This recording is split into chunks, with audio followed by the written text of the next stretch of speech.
Bonjour. Les sujets politiques traités en priorité par les journaux reçus jeudi à l'agence de presse sénégalaise. Policiers et gendarmes sur les pieds de guerre, titre le journal Critique à propos de la tenue ce matin du procès Mame Mbaye Niang Ousmane Sonko. Pour éviter des casses et troubles à l'ordre public, les forces de défense et de sécurité vont encore se déployer aujourd'hui dans les coins et recoins de Dakar afin de dissuader d'éventuels manifestants, écrit le journal Critique. Ouvert le 2 février dernier, le procès pour diffamation opposant le ministre du Tourisme Mame Mbaye Niang au leader de Pastef Ousmane Sonko avait été renvoyé au 16 février. Sonko donne rendez-vous au palais, affiche le quotidien. Selon le journal, le leader de Pastef a invité la population à venir massivement au tribunal car c'est une audience publique. Mame Mbaye Niang versus Ousmane Sonko au tribunal, déclare le Soleil à sa une.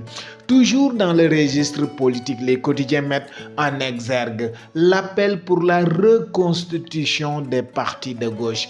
La gauche cherche sa voie, titre le quotidien Bës Bi Le Jour. Le journal met le curseur sur la tentative de réunification de la gauche à une année de l'élection présidentielle. C'est une énième tentative de reconstitution des partis de gauche, poursuit le journal en citant des formations comme l'AFP, le PS, l'AJ, la LD, le PIT, l'URD et tant d'autres. Ces formations ont lancé l'appel pour la mise sur pied du groupe d'initiative pour les assises de la gauche plurielle, en vue de reconstituer les partis de gauche à une année de l'élection présidentielle.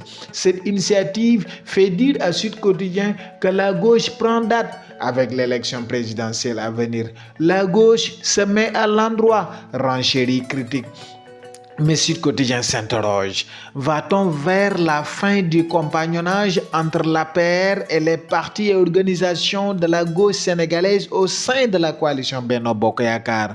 La même interrogation est valable aussi dans les rangs de l'opposition. Khalifa Sall trace sa voie, affiche Enquête. Le journal déclare que l'ancien maire de la capitale s'est déchargé hier de son poste de président de la coalition Yewwi Askan.